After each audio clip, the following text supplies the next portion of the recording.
Hello and welcome back to Twix Hour. As promised in the last video, I am back and let's see how we can build our vocabulary.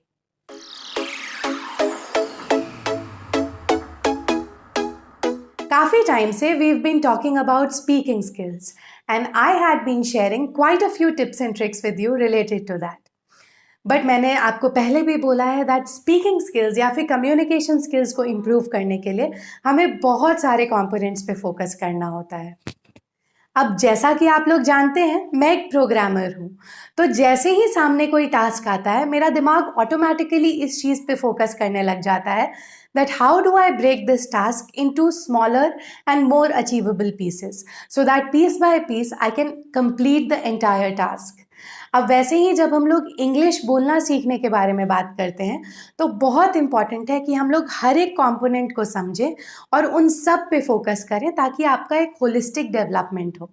हमारे channel के माध्यम से हम कोशिश करेंगे आपके इस स्किल को बिल्ड करने में और खींच खींच के आपका ध्यान उन सारे कंपोनेंट्स पे ले जाने का जो मे बी आप मिस कर रहे हो. Coming back to today's topic. In today's video, I'm going to share a few tips with you that will help you improve your vocabulary. अब आप बहुत जगह पढ़ेंगे या फिर सुनेंगे that in order to improve your vocabulary, लोग suggest करते हैं कि आप बहुत सारे वर्ड्स याद कर लो या फिर आप बहुत सारे डिफ़िकल्ट वर्ड्स नोट डाउन करके उन्हें याद कर लो.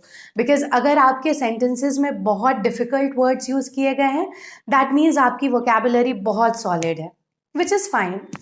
But I don't believe in these strategies or these processes. I think हमें अपनी वोकेबुलरी को इतनी नेचुरली बिल्ड करना चाहिए ताकि जब कभी भी हमें कोई भी वर्ड यूज़ करना हो तो हमको अपने माइंड पे फोर्स करके याद ना करना पड़े कि इसका क्या मीनिंग था, वो नेचुरली हमारे स्पीच में फ्लो करे. बिकॉज हमारा गोल ये नहीं है कि हमें इतने नंबर ऑफ वर्ड्स याद कर लेने हैं. हमारा गोल ये है कि हम हर एक वर्ड के कॉन्टेक्स्ट को समझें कि किस कॉन्टेक्स्ट में इसको यूज़ किया गया है ताकि हमारा सबकॉन्शियस उस चीज़ को समझे एंड देन ऑटोमेटिकली जब हम कोई सेंटेंस बोल रहे हैं जिसमें वो वर्ड रेलिवेंट होगा तो वो अपने आप फ्लो कर जाएगा. एंड ये चीज़ अचीव करने का सिर्फ और सिर्फ एक तरीका है that you feed your brain with a lot of content in English, like a lot, like really a lot. So here are a few tips that you can use to feed your brain with a lot of content in English. First and foremost, start building reading habit. Read as much as you can and I cannot stress this enough कि आपको कितना ज़्यादा help करेगा. For me, the way that I've built my entire understanding of the language since my childhood has been more or less through the different books. आपको जो भी book पसंद है, if you like fiction, non-fiction, whatever genre you like, just pick a book and start reading.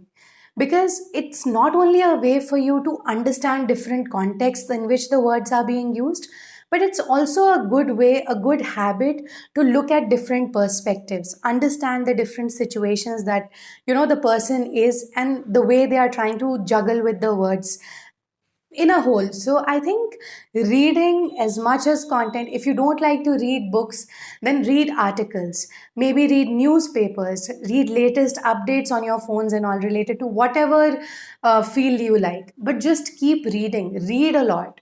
And then while you're reading, practice active reading. Meaning if you don't understand a word, take a pause, find out the meaning of the word, then reread the sentence again so that you understand why that word was being used and in what context is that being used. That will really help you. It has really helped me a lot. So definitely try that. Secondly, listen to as much content in English as you can. Maybe listen to speeches, podcasts, watch movies, TV shows, whatsoever, but do that in English. If you don't understand everything at once, turn on subtitles, read through them, and then try to understand. The reason why it really helps is because even if you don't understand the words and everything that has been said, but when you look at a particular scene, you're able to make out the context, you're able to connect the dots, and eventually as you continue this practice, you'll start understanding words also. You will start understanding why that word was being used without having to consciously put an effort to learn the meaning of the word. You will understand naturally how that is being used. So that really helps. Third, I would say is that games like crosswords or Scrabble, and there are many other word games that really help you build words by giving you a sentence and then you have to guess it, or there are fill in the blanks kind of situations happening. That really boosts you, because it's like a adrenaline rush. We need to make that score. We need to find out what's being said, and then we try to make an effort. So I think that's also a good way to get your vocabulary boosted. And remember that these are only incremental changes. These don't happen overnight. Like, it's not like if today you've read a book, tomorrow you are going to blabber everything that was written in that book. It's a gradual process. Trust the process and build these habits. Believe in yourself. Now, in this video, I only shared 3 tips with you, but I'm going to come back with more. But the reason why I only shared 3 tips with you is because in this video, I'm going to throw a challenge for you. Try everything that I've mentioned in this video for the next 15 days, and then come back to this video and let me know if it helped you. Let me know if you feel even slightly better than you were. Now, for the next video, I want you, my viewers, to put down in the comment section below what would you want my next video to be about. Until then, stay tuned and see you in the next video.